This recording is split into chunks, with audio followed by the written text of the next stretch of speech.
วิธีการอ่าน price action ในตลาดหรือว่าวิธีการใส่ price action ในตลาดวันนี้ซุกจะพาไปเบิ่งน้ำกันเลยคือซุกจะบอกแบบนี้เนาะสำหรับซุกแล้วแมนส่วนหลายแมนซุกจะใส่ในโซนแนวรับแนวต้านหรือว่า demand supply เนาะอาจจะเป็นจุดสูงสุดหรือต่ำสุดโอเคไหมเดี๋ยวซุกขอโจลึกใน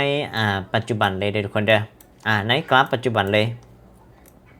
ทุกคนจะสังเกตเห็นเนาะซุกจะอธิบายในกรณีที่ว่าอยู่ในโซน demand ก่อนเด้อวิธีการใส่ price actionตัวนี้จะเป็นแนวรับrally base rally นะทุกคนเนาะก็คือ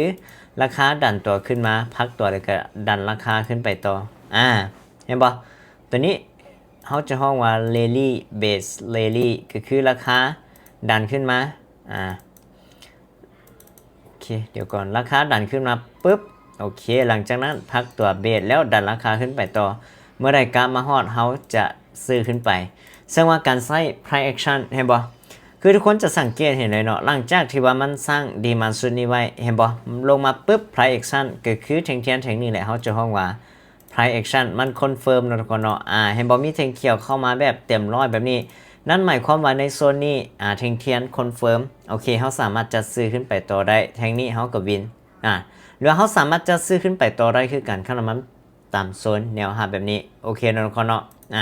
เห็นบ่คือจุดนี้คือกันทุกคนมันมีจุดต่ำสุดก็คือไส้แทงของมันนี้เห็นบ่ตัวนี้คือการหลังจากที่ว่ากราฟมันเน่งไปเน่งมาเนาะทุกคนเนาะเคลื่อนที่ขึ้นไปขึ้นมาปุ๊บมาฮอดโซนนี้ปุ๊บเห็นบ่ทุกคนจะเห็น price action ก็คือแทงเทียนแทงเขียวก่อนหน้านี้มันกลืนกินแทงแดงแสดงว่ามันเป็นแทง engulfing เขาสามารถจะซื้อขึ้นไปต่อได้เลยโอเคเนาะทุกคนเนาะเห็นบ่ตัวนี้จะเป็นในกรณีที่ว่ามันเป็นเทรนหรือว่าตัวนี้จะเป็นในกรณีที่ว่ามันต่ำโซนดีมานด์นะทุกคนเนาะวันนี้เรามาเบิ่งในโซนซัพพลายเลยทุกคนก็คือจุดสูงสุดนะทุกคนเนาะโอเคมาเดี๋ยวซุกขอเบิ่งพฤติกรรมของแท่งเทียนกันเด้อโอเคเนาะเบิ่งอยู่ในปัจจุบันนี้มีบ่ปัจจุบันก็มีคือกันนะทุกคนเนาะปึ๊บเดี๋ยวก่อนซึ่งมาเป็นจุดสูงสุดคือกันเห็นบ่จุดนี้ทุกคนจุดนี้เลยปึ๊บ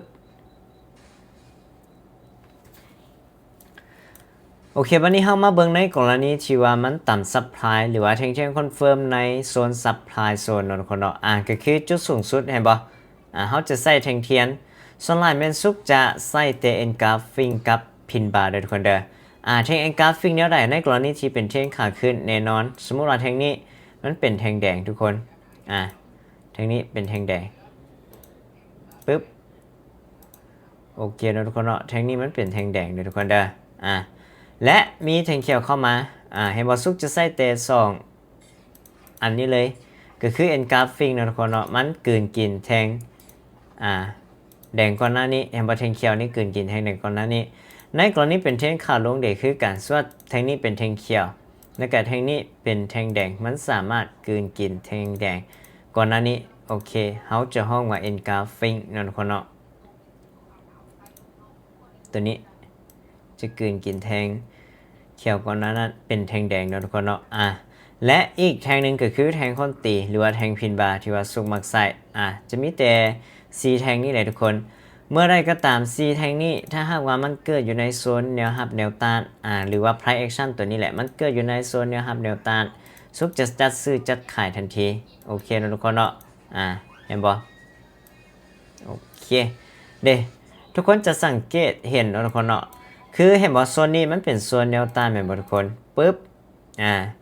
โซนแนวต้านปึ๊บมันเคยสร้างไว้แล้วกราฟเห็นว่ามันเคลื่อนที่มาหาโซนแนวต้านเก่าของมันปึ๊บจุดนี้ถามว่ามันเป็น engulfing บ่ก็เป็นอยู่นะทุกคนเนาะเห็นบ่ที่ว่าเป็น engulfing ในกรณีที่เป็นเทรนขาลงเห็นบ่หลังจากนั้นเขาก็ขายลงมาเห็นบ่แทงนี้เขาก็วินเลยเด้วิธีการใช้ price action ใน binary หรือว่าใน XRT ของเขาบัดนี้มาเบิ่งอีกกรณีทีนึงทุกคนจะสังเกตเห็นเลยเนาะทุกคนเนาะสมมุติว่าในกรณีนี้ปึ๊บเห็นบ่ทุกคนในกรณีนี้ตัวนี้มันก็เป็นแนวต้านคือกันทุกคนเห็นบ่แนวต้านจุดสูงสุดตัวนี้มันเคยสร้างแนวต้านไว้จุดนี้เนาะทุกคนเนาะปึ๊บเห็นบ่เคยสร้างไว้แนวต้านณจุดนี้หลังจากนั้นมันมาต่ำโซนนี้ปุ๊บก็คือโซนเก่าของมันเห็นบ่มันเคลื่อนที่ลงมาแล้วขึ้นมาต่ำปุ๊บแท่งเทียนเกิดเป็น engulfing แบบนี้เห็นบ่ มันกลืนกินแทงเขียวก่อนหน้านั้นออเดอร์นี้เขาก็จัดขายลงมาก็ถือว่าวินไปเด้ส่วนหลายเมนซุกจะใส่ในโซนแนวรับแนวต้านจะได้ผลที่สุดนะทุกคนเนาะเห็นบ่จุดนี้คือกันมันเป็นแนวต้านทุกคนปึ๊บโซนแนวต้านปึ๊บเห็นบ่มันต่ำปึ๊บแทงเทียนคอนเฟิร์มเห็นบ่เอ็นกราฟิงเข้ามาเขาก็จัดขายลงมาแทงนี้เขาก็วินไปเด้ส่วนหลายขั้นตอนอยู่ในโซนแนวต้านได้ทุกคนได้โอเคนะทุกคนเนาะประมาณนี้สำหรับวิธีการใส่ price action ใน binary option หรือว่าโซนแนวรับคือการสมมติว่าเนาะทุกคนจะสังเกตเห็นบ่คือเห็นบ่คือโซนนี้มันเป็นจุดต่ำสุดนะทุกคนเนาะปึ๊บจุดต่ำสุดในกรณีที่ว่าอยู่ในโซนแนวรับหลังจากที่มันมาต่ำปึ๊บทุกคนจะสังเกตเห็นเลยว่ากราฟนี่เห็นบ่มีแทงเขียวกลืนกินแทงแดงก่อนหน้านี้นั่นหมายความว่า price action confirm แล้วเห็นบ่ฉะนั้นเขาก็จะซื้อขึ้นไปแทงนี้เขาก็วินไปเด้มันจะเป็นแบบนี้เลยทุกคนเห็นบ่คือจุดนี้คือการมันเป็นโซนแนวรับนะทุกคนเนาะปึ๊บหลังจากนั้น price action confirm ก็คือแทงพินบาร์ตัวนี้มันเป็นแทงคนตีเด้ที่ว่าซุปบอกให้ใส่อีก2อันปึ๊บก็คือของตัวนี้นะทุกคนเนาะเดี๋ยวซุปซูมให้เบิ่งเด้โตเห็นบ่โตแทงพินบาร์ตัวนี้เห็นบ่ฉะนั้นนี่เด้เวลาที่มันมาต่ำปึ๊บนะทุกคนเนาะพอดีเลยแทงนี้เห็นบ่ทุกคนจะสังเกตเห็นว่ามันเป็นแทงพินบาร์เห็นบ่ตัวนี้โอเคมันรีเฟรชเนาะทุกคนเนาะมาเดี๋ยวซุกจะพาไปเบิ่งเห็นบ่ก็คือแทงตัวนี้เนาะทุกคนเนาะอึ๊บเด้เห็นบ่แทงตัวนี้เฮามาเป็นแทงคนตีได้คือกันเด้มันเป็นแทงสไตล์แบบนี้ทุกคนสังเกตเห็นฉะนั้นนี่สำหรับผู้ใดที่ว่าจะใส่ price action สามารถใส่ price action 4อันนี้ได้เลยเพราะว่าเป็น price action ที่ว่าเห็นผลดีทุกคนฉะนั้นลองเอาไปปรับใส่เบิ่งเด้อทุกคนเด้อคือเดี๋ยวซุกจะยกตัวอย่างให้อีกอันหนึ่งซะนะทุกคนเนาะอึ๊บอยู่โซนแนวหับซะสมมติว่าปึ๊บเดี๋ยวก่อนจุดต่ำสุดเดี๋ยวทุกคนเห็นบ่โซนแนวหับตัวนี้ปึ๊บนี่มันเป็นจุดต่ำสุดปึ๊บหลังจากนั้นมันขึ้นมาเห็นบ่ปิ๊บเป็นแทงแบบนี้เขาก็ตามซื้อขึ้นไปออเดอร์นี้พลาดเขาก็คูณกันไปแต่ส่วนมากแล้วขนาดปิ๊บเป็นแทงพินบาร์แบบนี้นี่โอกาสที่มันจะ